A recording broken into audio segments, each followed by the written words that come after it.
Wouldn't it be nice if there were a magic bullet to get black kids into good colleges? Wouldn't it be nice if there was some kind of switch we could flip that would undo 50 years of liberal indoctrination that black people are relentless victims of relentless white racism all the time, everywhere? That explains everything.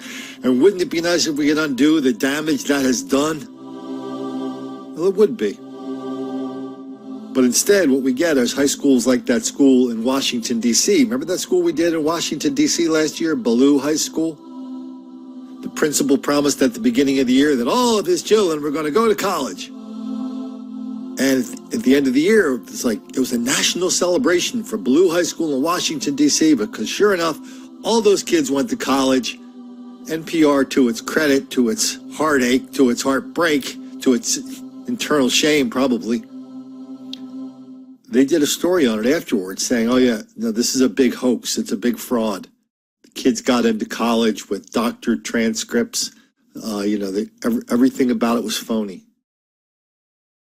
And now we have another story like that out of the T.M. Landry Academy down in Louisiana. It doesn't seem to me as quite as bad as Blue.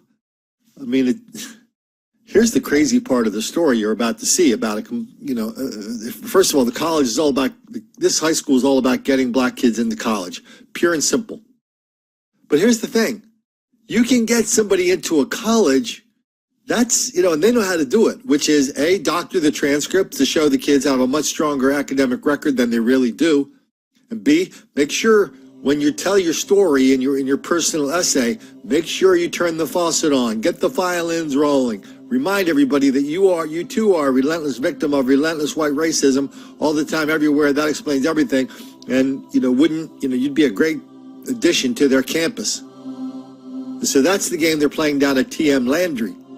But the weird thing about this school that we're going to see in a minute, a story from the New York Times, the weird thing about it is, as bad as it is to turn this school into one college admission hoax, I still think the kids in that school are better than, let's say, for example, the 16 black high schools in Baltimore, where nobody reads over a third grade level.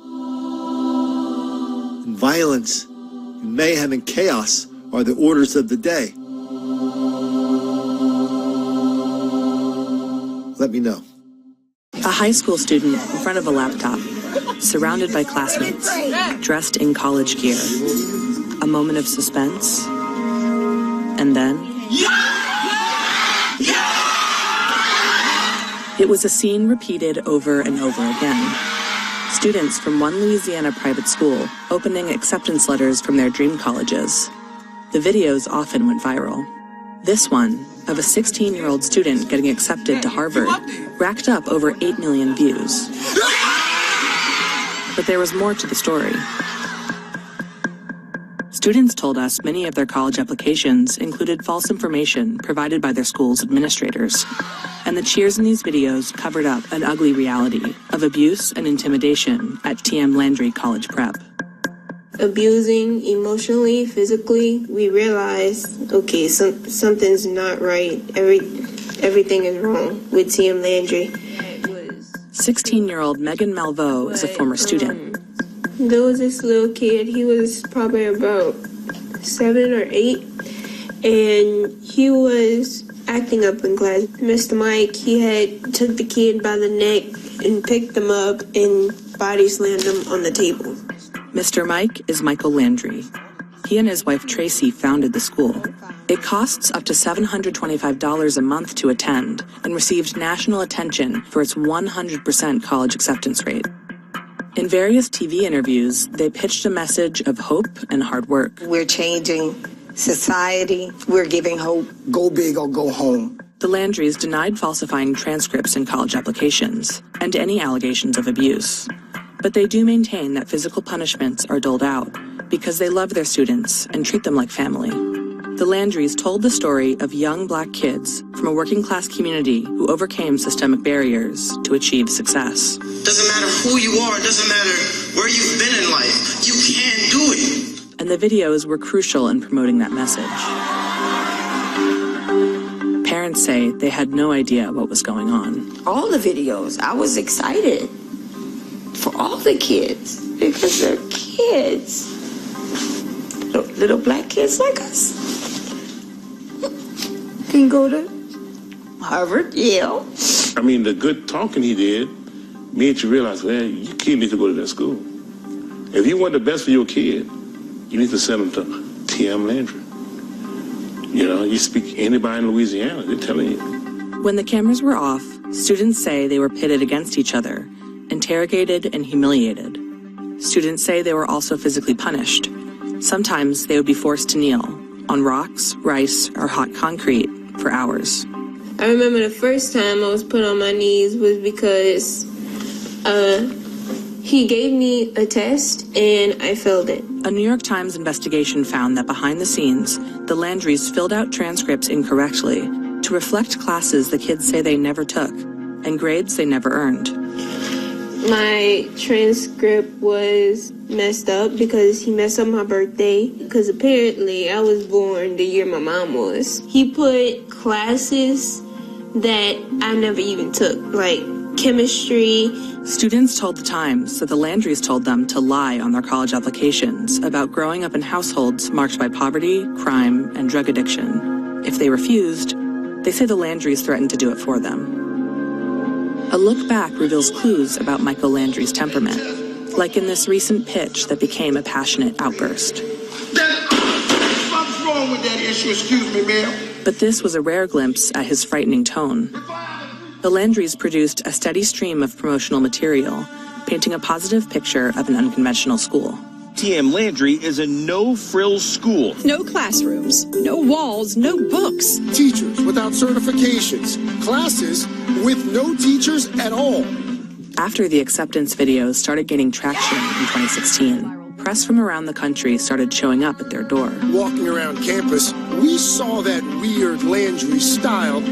Outsiders marveled at how the Landrys could make the impossible happen. So, okay, this is incredible. The results speak for themselves. They have figured out the secret sauce. They really have. In media interviews, they called themselves a family. Family first. That pushed kids to their academic limits. They will make it. No is not an option. Failure is not an option. Former students and parents told us that for visits like these, students would be forced to spend days rehearsing what to say to reporters. I plan to attend Harvard University. Harvard University. Stanford University. Cornell. Brown. We have this trick book, which is like from MIT, so we just basically teach each other.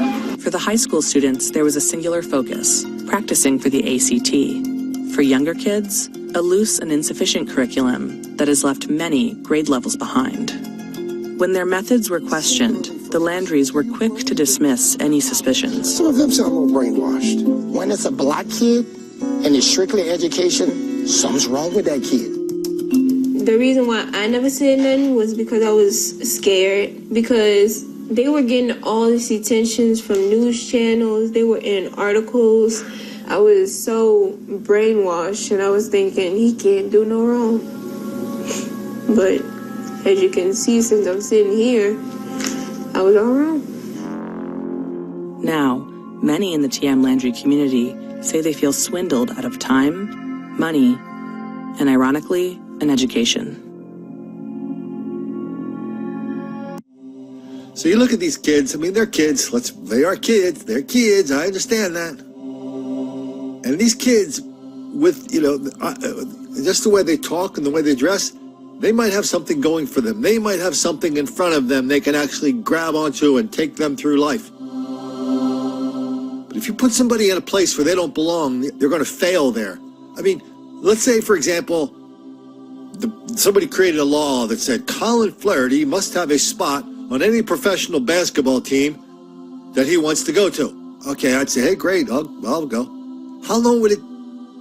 You could force them to hire me. You could force them to practice, put me on the team. You could force them to make them put me in the game. Could you force me to be a good basketball player? No. How long would it take to figure out I didn't really belong there? How long did it take that I might have a reason to be on this earth, but it's not playing professional basketball? It would take less than 1 second.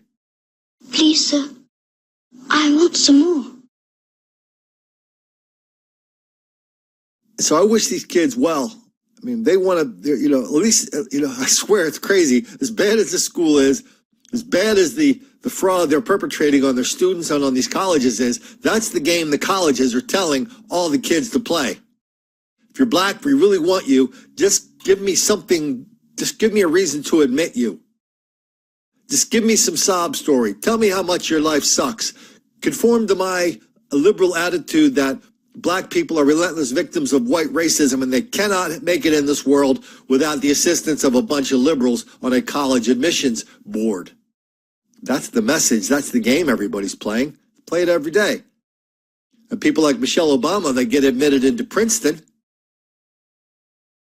and they write this senior thesis at Princeton. You ought to, you know, if you haven't read that, you ought to try to read it. I'm convinced nobody on this planet, including a professor who graded it, I'm convinced no one's ever read that thesis, cover to cover, because, as Christopher Hitchens said, it's not accurate to say anyone's read it because it's written in a language that really hasn't been invented yet. That's paraphrasing. And so you send a Michelle Obama to Princeton University, where she has no business being, 100% affirmative action admission. What's her choices when she gets there? Is she going to study math, science, English? No, because once you get in those classes, at some point, you have to perform. You actually have to do some kind of work. So the choices are you study and fail, or you take the African American Black Studies course and you get all A's, and what you're really majoring is black racial resentment. And you come out of college not being able to do a damn thing except show up and say, hey, do you guys have any slots for relatively unqualified black people who wear suits and speak well? Yeah, you know, I know how to play the game. I'll come in, pay me a bunch of money. I'll try to stay out of the way while you guys actually do the engineering and the big building that I'll pretend to understand, but I don't really have an aptitude for or an education for. Not everybody has an aptitude and an education for everything, you know. And pretending that they do, forcing people that they do, that's a guarantee for failure.